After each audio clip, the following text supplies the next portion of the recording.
स्वागत है आप सभी का मेरे YouTube चैनल एजुकेशनल स्टोरी में।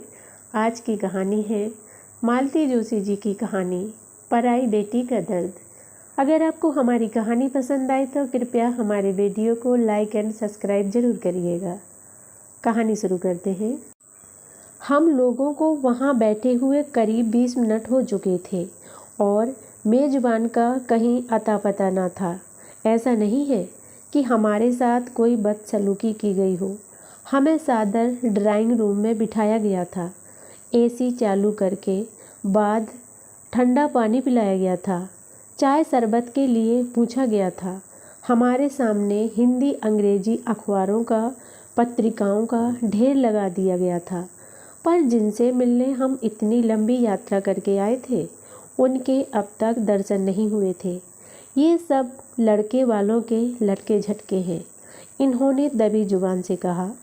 तो मैंने उनका हाथ हल्के से दबाकर आगे कुछ कहने से रोक दिया।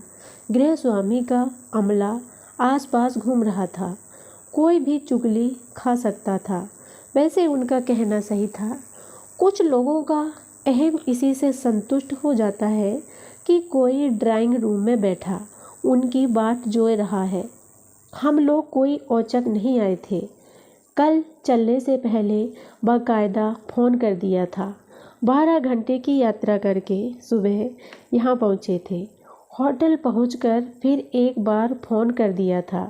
उसके बाद नहा धोकर इनके दरवाजे पर दस्तक दी थी। इसलिए साहब बाथरूम में है वाला घिसा पिटा जुमला सुनने की बिल्कुल आशंका नहीं थी। पता चला साहब नहा रहे हैं और मैडम पूजा में है। प्रतीक्षा करने के अलावा कोई चारा ही नहीं था। शादी से 1 माह पहले हमने यह यात्रा एक खास मकसद से की थी। हम चाहते थे कि वे सारी तैयारियों का जायज़ा ले लें ताकि शादी में कोई पंगा ना हो। पहले वाला ज़माना अच्छा था। लोग मुँह खोलकर मांग लेते थे। अपनी औकात में हुआ तो ठीक, नहीं तो लड़की वाला दूर से ही राम राम कर लेता था। आजकल नया फंडा शुरू हुआ है। वर पक्ष कहेगा हमें कुछ नहीं चाहिए, आप बस शादी अच्छी कर दीजिए। अब इस अच्छी शादी का कोई पैमाना तो है नहीं। लड़की वाला बेचारा जान निकाल कर रख देता है, पर वर पक्ष का मुँह सूजा ही रहता है। कुछ ना कुछ खामी रह जाती है और बेचारी लड़की को उठते बैठते ताने सुनने पड़ते हैं। इसीलिए हम अपने साथ मैरिज प्लान का पूरा ब्लूप्रिंट ही ले आए थे। उस होटल का ब्रोशर लाए थे जहां बारात को ठहराया जाना था। हॉल के और मैरिज गार्डन के फोटो ले आए थे। पहरावनी के कपड़ों की और मिलनी के लिफाफों की लिस्ट भी लाए थे। अभी शादी में 1 महीना बाकी था। कम ज़्यादा कुछ हो तो इंतज़ाम किया जा सकता है। हमने तो नाश्ते के आइटम भी गिना दिए थे। रिसेप्शन का मेनू कार्ड भी बनवा लिया था। अपनी तरह से पूरी तैयारी थी। बस सामने वालों की मुहर लगना बाकी थी। लंबी प्रतीक्षा के बाद पति पत्नी दोनों नमूदार हुए। उनके सद्य स्नान चेहरे गुलाब के फूल की तरह खिले होने की उम्मीद थी, पर वे तो बासी फूलों की तरह मुरझाए हुए थे। नमस्कार आदि की औपचारिकताओं के बाद इन्होंने वे सारे कागज उनके सामने रख दिए। एक बार मुआयना कर लें, कुछ कसर लग रही हो तो बताएं। पति पत्नी दोनों ने एक दूसरे को देखा। फिर समधी जी गला खखार कर बोले, दरअसल हम कल फ़ोन पर ही बताना चाह रहे थे। क्या? हम दोनों ने एक साथ कहा। मेरा तो कलेजा मुँह को आ गया था। सुयश फिलहाल शादी के लिए मना कर रहा है। हम दोनों जैसे आसमान से गिरे। मतलब उसकी इच्छा है और हम लोग भी यही चाहते हैं कि साल 6 महीने थोड़ा रुक लिया जाए। क्या बात कर रहे हैं भाई साहब, ये इतना आसान है क्या? आपको पता है 6 महीने पहले हॉल बुक करना होता है। समय पर मिलना थोड़े ही है। हॉल की बुकिंग कब से हो गई थी। होटल के कमरे भी बुक किए जा चुके हैं। कैटरर को, फ्लोरिस्ट को, यहाँ तक कि बेड वालों तक को एडवांस दिया जा चुका है। कार्ड्स का मजमून तैयार है, आप ओके कर दें, जाते ही प्रेस में दे दूँगा। उन दोनों ने एक दूसरे की ओर देखा और फिर मुँह में दही जमा कर बैठ गए। कहीं ट्रेनिंग के लिए बाहर जा रहे हैं क्या? नहीं, वैसा तो अभी कुछ नहीं है। फिर मेरी तो चिंता के मारे जान ही सूख गई थी। लड़के को कोई ऐसी वैसी बीमारी तो नहीं है? आजकल कुछ कहा नहीं जा सकता। मैं सोच ही रही थी कि इन्होंने एकदम जैसे बम फोड़ दिया। कहीं कोई अफेयर वगैरह तो नहीं है? वे दोनों सब पका गए। क्षण भर एक दूसरे को देखते रह गए। फिर श्रीमान जी बोले, अफेयर तो क्या, आप तो जानते हैं आजकल लड़के लड़कियां साथ में पढ़ते हैं, साथ में काम करते हैं, थोड़ी बहुत इंटीमेसी तो हो ही जाती है। मैं इंटीमेसी की नहीं, अफेयर की बात कर रहा था। अनजाने ही इनका स्वर थोड़ा तल्ख हो आया था। वे दोनों चुप बने रहे। इन्होंने ही फिर पूछा, ये किस्सा सगाई के पहले का है या बाद का? किस्सा वगैरह कुछ नहीं है जी। बेंगलोर में दोनों एक ही दफ्तर में हैं।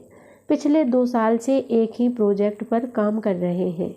हम लोगों ने तो इस बात को इतना सीरियसली नहीं लिया था। हमें तो पता ही नहीं है। आपको ना सही, सुयस को तो पता होगा। उसे भी पता नहीं था कि लड़की इतनी खतरनाक है। श्रीमती जी एकदम बोल उठी। उसने तो धमकी दे डाली है कि अगर ये शादी हुई तो वह शादी वाले दिन ही सुसाइड कर लेगी। उनके पतिदेव ने उन्हें खा जाने वाली नज़रों से देखा, लेकिन अब तो तीर हाथ से निकल चुका था। इसलिए समझाइश भरे स्वर में बोले, इसी वजह से हम चाह रहे थे कि शादी कुछ दिन रोक ली जाए। साल 6 महीने में मामला थोड़ा ठंडा पड़ जाने पर चुपचाप कार्यक्रम कर लेंगे। चुपचाप क्यों? हम कोई चोरी नहीं कर रहे हैं। चुपचाप इसलिए कि उस सिरफिरी ने सचमुच कुछ कर लिया तो 100 लफड़े होंगे, पुलिस केस होगा, बदनामी होगी, सो अलग। ये एकदम उठ खड़े हुए। तो भाई साहब, आप उसी को बहू बनाकर ले आइए। मैं अपने सिर किसी की हत्या लेना नहीं चाहता। उसका तो इस घर में आने का सवाल ही नहीं उठता। वह सीधे सीधे ब्लैकमेल कर रही है। ऐसी लड़की हमारे घर में नहीं आ सकती। तो आप किसी और को ले आइए। पर मेरी बेटी अब इस घर में नहीं आ सकती। आपका बहुत समय ले लिया, माफ़ी चाहता हूँ। और ये तो उठकर एकदम चल ही दिए। वे दोनों ही क्यों, मैं खुद भी भौंचक रह गई थी। क्या सोचकर आए थे और क्या हो गया था? पैर घिसटती सी मैं उनके पीछे पीछे चल पड़ी। गेट के बाहर टैक्सी हमारा इंतज़ार कर रही थी। टैक्सी में बैठते ही मैं कुछ कहने जा रही थी, पर ड्राइवर की ओर इशारा करके इन्होंने मुझे बरज दिया।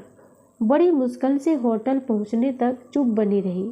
मैं कमरे का दरवाज़ा बंद होते ही एकदम फट पड़ी। थोड़ा सब्र से काम नहीं ले सकते थे आप? सब कुछ एक झटके में समाप्त करके चले आए। तो क्या करना चाहिए था मुझे? उनसे गले मिलना चाहिए था या पैर पकड़ लेना था? एक बार सुयस से बात कर लेते। वह लड़का अव्वल दर्जे का फरेबी तो है ही, पहले सिरे का कायर भी है। ना उसमें माँ बाप का विरोध करने का साहस है, ना लड़की से सच कहने की हिम्मत है। वह सबसे आंख चुरा रहा है।